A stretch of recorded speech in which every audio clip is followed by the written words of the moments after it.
Friends, आज मैं आपके लिए लेकर आई हूँ सावन और तीज स्पेशल सभी का फेवरेट और फेमस मलाई घेवर की रेसिपी। जब भी हम घर में बाजार जैसा घेवर बनाने की कोशिश करते हैं तो वैसा घेवर नहीं बन पाता जैसा हलवाई का होता है।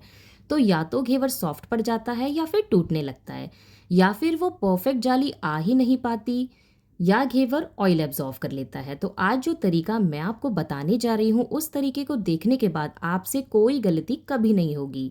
परफेक्ट मेजरमेंट और परफेक्ट तरीका आपको बताऊंगी कि जितनी बार भी आप घेवर बनाएंगे हमेशा परफेक्ट बनेगा, परफेक्ट जाली आएगी और हलवाई से कई ज़्यादा अच्छा घेवर आप बहुत ही आसानी से घर में बना लेंगे।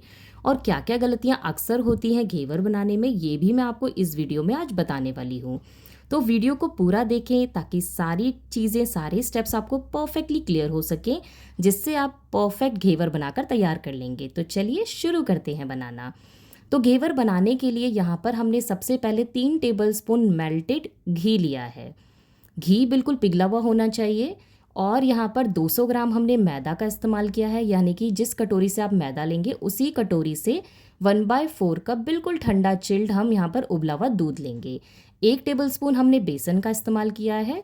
और जिस कटोरी से हमने मैदा ली है उसी कटोरी का नाप लेकर हम यहाँ पर ठंडा चिल्ड पानी लेंगे। तो मैंने यहाँ पर जो पानी लिया है ये 1.25 कप लिया है। थोड़ा बहुत आगे पीछे हो सकता है बट इससे कम बिल्कुल भी मत लीजिएगा। अब यहाँ पर मैंने एक बड़ा बर्तन ले लिया है, तो एक बड़ी परात में मैंने ये 3 टेबलस्पून मेल्टेड घी को ट्रांसफ़र कर दिया है। अब एक कटोरी में मैंने आइस को इस तरीके से सेट कर लिया था। आप छोटे आइस क्यूब्स भी ले सकते हैं। तो आइस क्यूब से इस तरीके से इसे जब तक हमें रब करना है जब तक कि ये बिल्कुल अच्छे से जम ना जाए। जैसे बटर होता है ना, बिल्कुल उसी तरीके से इसे हमें जब तक चलाते रहना है हाथों से जब तक कि ये बिल्कुल अच्छे से जम ना जाए। तो आप देख सकते हैं इसका टेक्सचर कैसा होता जा रहा है। मेल्टेड घी अच्छे से जमना स्टार्ट हो गया है। तो अब ये जब जम जाए तो ये आइस क्यूब निकाल देंगे और इसमें जो पानी आ गया है उसे हम बर्तन में अलग निकाल लेंगे। पानी को निकालना बहुत ज़रूरी है, ध्यान रखिएगा। अब ये जो हमारा जमा हुआ बटर है इसे हमें जब तक फेंटना है एक ही डायरेक्शन में जब तक ये बिल्कुल लाइट और फ्लफ़ी ना हो जाए। आप देखेंगे अभी आपको ये येलो दिख रहा था, जैसे ही आप इसे फेंटते जाएंगे एक ही डायरेक्शन में कंटिन्यू, तो ये बिल्कुल फ्लफ़ी और बिल्कुल लाइट हो जाएगा और बिल्कुल वाइट हो जाएगा। जैसे विपिंग क्रीम होती है ना, बिल्कुल उसी तरीके से। अब हम इसमें थोड़ा थोड़ा करके मैदा को ऐड करेंगे। थोड़ा मैदा, थोड़ा ठंडा दूध ऐड करेंगे। और इस स्टेज पर हमें इसे जब तक रब करना है जब तक कि इसके सारे लम्स ख़त्म ना हो जाएं। बहुत से लोग क्या गलती करते हैं, एक साथ सारा मैदा, सारा दूध और पानी ऐड कर लेते हैं, जिससे क्या होता है उसमें लम्स पड़ जाते हैं, तो फिर उसमें प्रॉब्लम आती है। तो लम्स बिल्कुल नहीं पड़ेंगे। थोड़ा थोड़ा करके ही हमें इसमें मैदा और थोड़ा थोड़ा ठंडा दूध ऐड करते जाना है, जिससे आप इसी स्टेज पर इसे अच्छे से इस तरीके से रब कर लेंगे तो बिल्कुल भी इसके अंदर कोई लम्स नहीं होंगे और बहुत ही अच्छे से हमारा ये घेवर के लिए बैटर बन के तैयार हो जाएगा। तो इस बात का ध्यान रखिएगा। और फ्रेंड्स, मैं आपको यही कहना चाहूँगी कि आप इस रेसिपी को पूरा देखिएगा, तभी आपको सारे स्टेप्स क्लियर होंगे। अक्सर क्या होता है, हम रेसिपी को पूरा नहीं देखते हैं और फिर हमें ये लगता है कि रेसिपी ही गलत है। एक बार में जिसकी भी रेसिपी देख के बनाएं वो पूरी की पूरी देखकर बनाएं ताकि आपको सारे स्टेप्स क्लियर हो पाएँ। तो इस तरीके से थोड़ा मैदा थोड़ा दूध हम मिक्स करते जा रहे हैं। आप देखते जा रहे हैं, मैंने वीडियो को बिल्कुल भी स्किप नहीं किया, इसलिए वीडियो थोड़ी सी लेंदी हो गई है, बट मैंने इसीलिए सभी प्रोसेस आपको दिखाए हैं ताकि आपसे कोई भी प्रॉब्लम ना आए आपको घेवर बनाने में। अब 1 टेबलस्पून जो हमने यहाँ पर बेसन लिया था उसे भी हमने ऐड कर लिया है, थोड़ा दूध ऐड कर लिया और थोड़ी मैदा ऐड करके फिर से इसे अच्छे से मिक्स करते जाएंगे। तो मैदा को हमें बिल्कुल थोड़ा थोड़ा 2-2 टेबलस्पून करके ही इसमें ऐड करना है। आप देख सकते हैं इसमें बिल्कुल क्रीमी क्रीमी सा टेक्सचर आ गया है, बिल्कुल भी लम्स नहीं है इसमें। तो इसी तरीके से एक ही डायरेक्शन में इसे फेंटते जाएंगे और इसे मिक्स करते जाएंगे। ऐसा करने से ये बिल्कुल क्रीमी बनेगा और बिल्कुल भी इसके अंदर लम्स नहीं आएंगे। अब आप इसका टेक्सचर देख लीजिए। अब जो मैदा बची हुई थी उसमें थोड़ी सी मैदा मैंने और डाली है। अब दूध भी हमने सारा इसमें डाल लिया है। तो जो ठंडा पानी था, पानी बिल्कुल ठंडा चिल्ड लेना है आपको। अब ठंडे पानी को भी थोड़ा थोड़ा करके इसमें मिक्स करते जाएंगे और इसे अच्छे से हाथों की हेल्प से, हथेली से रब करते जाएंगे, जिससे इसके सारे जो लम्प्स थोड़े बहुत आ भी जाते हैं वो बिल्कुल हमें ख़त्म करने हैं। तो इस तरीके से आप देख सकते हैं, इसे अच्छे से हम रब करते जा रहे हैं और इसके लम्ब्स सारे अपने आप ही ख़त्म होते जा रहे हैं। थोड़े बहुत लम्ब्स अगर रह जाते हैं तो कोई टेंशन वाली बात नहीं है, उसे हम जब छानेंगे तो वो भी बिल्कुल ख़त्म हो जाएंगे। तो जो बची हुई मैदा थी उसे भी हमने डाल लिया है और ठंडा पानी इसमें और ऐड कर लिया है और इसका इस तरीके से घोल बना लिया है। अब बहुत से लोगों को ये दिक्कत आती है, ये समझ नहीं आता है कि घोल कैसा होना चाहिए। सबसे मेन इंपॉर्टेंट बात है इसमें कि इसका जो घोल है वो बिल्कुल रनिंग पानी जैसा भी नहीं होता और बिल्कुल गाढ़ा भी नहीं होता है। तो इसलिए मैंने जो मेज़रमेंट आपको बताया है, जो 1.25 कप पानी है, वो बिल्कुल परफेक्ट है 200 ग्राम मैदा के लिए। उसी कटोरी और उसी कप से नाप कर आप पानी लेंगे, बिल्कुल मेज़रमेंट परफेक्ट होगा। आप देख सकते हैं, अब इसे अच्छे से हमने घोल को छलनी में ट्रांसफ़र कर दिया है, जिससे कि जो थोड़ी बहुत गुठलियाँ नज़र आ रही हैं, इसे हम जब छानेंगे तो ये भी आराम से ख़त्म हो जाएंगी। तो आप देख सकते हैं बिल्कुल परफेक्ट बैटर हमारा हमें मिल गया है और जो गुठलियाँ थी उसे हमने छान कर अलग कर लिया है। अब इसकी कंसिस्टेंसी आप देख सकते हैं, ये हल्की सी जो स्पैचुला या चमचे के ऊपर इस तरीके से कोटिंग आ रही है ना, बस बिल्कुल ऐसा ही बैटर हमें चाहिए, ना तो गाढ़ा और ना ही बिल्कुल पानी जैसा पतला। तो इसे ठंडा होने के लिए हमने फ्रिज में रख दिया था 1 घंटे के लिए। आप देख सकते हैं बिल्कुल ऐसी कोटिंग चाहिए हल्की सी। अब यहाँ पर मैंने आइस पैक का इस्तेमाल किया। आप चाहें तो आइस जो होती है, आइस ट्रे में से आइस निकाल के थोड़ा सा पानी ऐड करके उसके ऊपर इस कटोरे को रखिएगा, जिससे कि ये बैटर हमारा बिल्कुल ठंडा चिल्ड होना बहुत ज़रूरी है।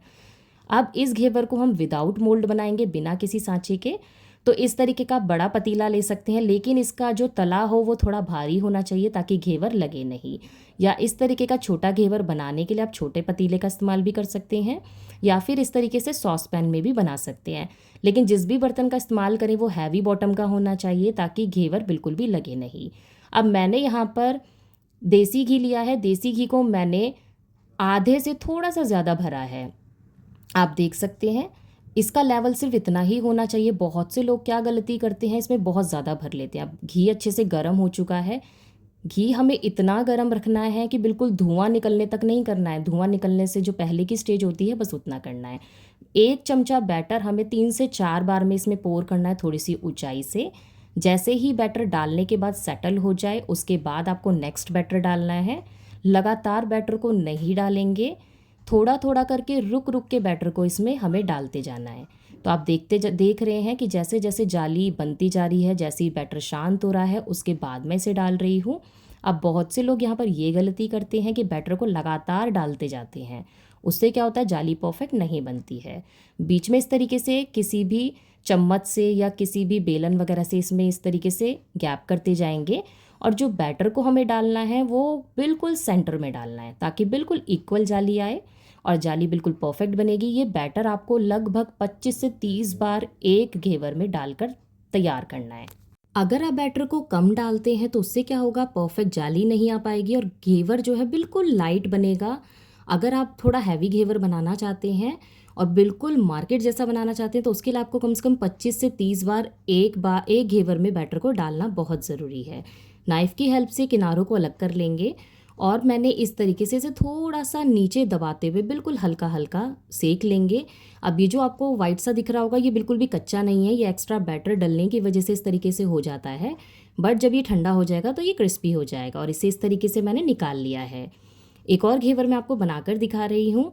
घी अच्छा गर्म होना चाहिए। अब तीसरी गलती यहाँ पर क्या होती है, हम क्या करते हैं एक घेवर बनाने के बाद गैस की फ्लेम को हाई रखते हैं। तो आप थोड़ी देर के लिए गैस का फ्लेम मीडियम कर दीजिए, उसके बाद जब दूसरा घेवर बनाएं तो गैस का फ्लेम फिर से हाई कर लें ताकि टेम्परेचर बिल्कुल मेंटेन रहे। अब बीच में से गरम गरम घी को ऊपर से पोर कर लेंगे, जिससे कि ऊपर का जो कच्चा कच्चा घेवर लग रहा है वो बिल्कुल अच्छे से सिक जाए और इस तरीके से इसे भी निकाल लेंगे। तो 200 ग्राम मैदा में आपके लगभग 5 से 6 घेवर आराम से बनकर तैयार हो जाते हैं। मार्केट से अगर आप घेवर लेके आते हैं तो काफ़ी कॉस्टली पड़ते हैं और यकीन मानिए फ्रेंड्स, मार्केट से भी अच्छा घेवर आप बहुत ही आसानी से चुटकियों में बना लेंगे। अब बनाते हैं रबड़ी। तो रबड़ी बनाने के लिए मैंने यहाँ पर एक मोटे तले की कढ़ाई ली है, उसमें थोड़ा सा पानी ऐड कर लिया था, 3 से 4 टेबलस्पून। 1 लीटर फुल क्रीम दूध इसमें डाल देंगे। अभी दूध गर्म नहीं हुआ है तो इसमें से मैंने 4 से 5 बड़े चम्मच दूध अलग निकाल लिया है। अब ये किस लिए निकाला है मैं आपको बताती हूँ। इस ठंडे दूध में हम ऐड करेंगे मिल्क पाउडर रबड़ी बनाने के लिए। आप चाहें तो इंस्टेंट रबड़ी अगर बनाना चाहते हैं तो आप यहाँ पर मावे का भी इस्तेमाल कर सकते हैं। लगभग 250 ग्राम या 400 ग्राम मावा आप ले सकते हैं। बट मैंने यहाँ पर ये 100 ग्राम मिल्क पाउडर इसमें ऐड कर लिया, लगभग 7 से 8 टेबल स्पून, जिससे मिल्क पाउडर से इंस्टेंट वाली हमारी रबड़ी बनेगी और इसे अच्छे से घोल बनाकर तैयार कर लेंगे। अब यहाँ पर दूध जो है वो अच्छे से उबलना स्टार्ट हो गया है। जैसे ही 1-2 बॉयल आ जाए, आप देख सकते हैं 2 बॉयल आने के बाद हम इसमें ये 3 टेबलस्पून चीनी ऐड करेंगे। चीनी इसमें ज़्यादा ऐड नहीं करेंगे क्योंकि हमें चाशनी भी डालनी है, तो बहुत ज़्यादा मीठा हो जाएगा। अगर आप मीठा ज़्यादा खाते हैं तो आप चीनी को बढ़ा भी सकते हैं। चीनी घुलने के बाद दूध थोड़ा सा रिड्यूस हो जाए, उसके बाद इसमें ये मिल्क पाउडर वाला घोल भी ऐड कर देंगे और इसे लगातार चलाते हुए 1 से 2 मिनट तक कुक कर लेंगे।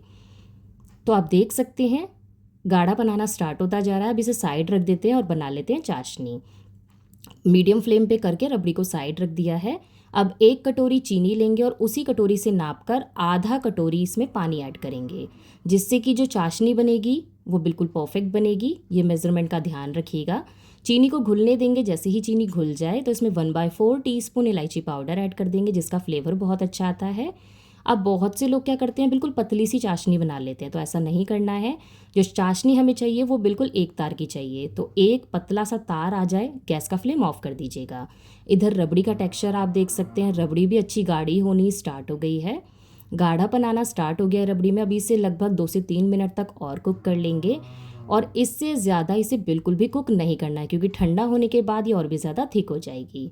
तो इसे भी साइड रख देते हैं। रबड़ी और चाशनी भी हमारी तैयार है। इधर ये हमारे 200 ग्राम मैदा के अंदर हमारे ये 5 घेवर बिल्कुल परफेक्ट बनकर तैयार हो गए हैं। आप देख सकते हैं कितनी परफेक्ट जाली आई है। तो कौन कह सकता है कि हलवाई से अच्छा घेवर नहीं बनेगा घर में। तो अब इसे इस तरीके से आप एक के ऊपर एक रख के आप किसी भी एयरटाइट कंटेनर में पूरे 1 महीने के लिए भी स्टोर कर सकते हैं। ये बिल्कुल भी ख़राब नहीं होते हैं। जब भी आपको घेवर खाना हो आप इस पे चाशनी लगाइए, रबड़ी लगाइए और इन्जॉय कीजिए। तो यहाँ पर मैं एक घेवर आपको बनाकर दिखा रही हूँ। जितने घेवर आपको खाने हो उतना आप तैयार कर लीजिए, बाकी को स्टोर करके रख सकते हैं। तो चाशनी को ठंडा होने के बाद इसके ऊपर हम स्प्रेड कर लेंगे। चाशनी को आप उतना ही डालें जितना आपको मीठा पसंद हो। तो इस तरीके से चाशनी को डालने के बाद इसे थोड़ी देर के लिए छोड़ देंगे ताकि जो एक्स्ट्रा चाशनी होगी वो नीचे निकल जाए, या फिर एक के ऊपर एक घेवर को रख के भी आप चाशनी को डाल सकते हैं। अब रबड़ी की थिकनेस आप देख सकते हैं परफेक्ट है। ठंडा होने के बाद ये और भी ज़्यादा गाढ़ी हो जाएगी। वैसे ये 80% ठंडी हो चुकी थी।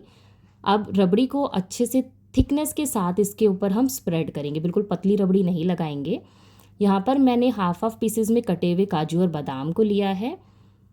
अपने अकॉर्डिंग आप इस घेवर को डेकोरेट कर सकते हैं जैसा भी आपको पसंद हो, और जैसा पसंद हो वैसे ड्राई फ्रूट्स आप इसमें लगा सकते हैं। तो मैंने यहाँ पर इस तरीके से हाफ कटे हुए बादाम और हाफ पीसेज में कटे हुए काजू को इस तरीके से डेकोरेट कर दिया है।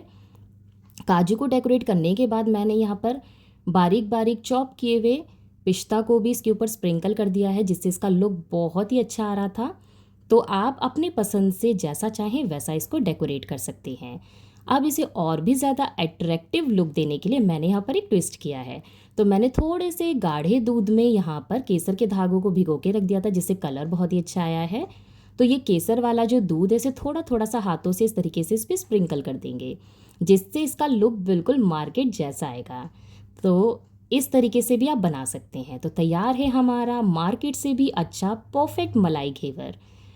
तो फ्रेंड्स, वीडियो अच्छी लगी, रेसिपी थोड़ी सी भी पसंद आए तो फ्रेंड्स एंड फैमिली में वीडियो को ज़रूर शेयर करें। चैनल पर पहली बार आए हैं तो चैनल को सब्सक्राइब ज़रूर कर दीजिएगा, और मेरे कहने पर एक बार ये घेवर की रेसिपी बनाकर ज़रूर ट्राई कीजिएगा।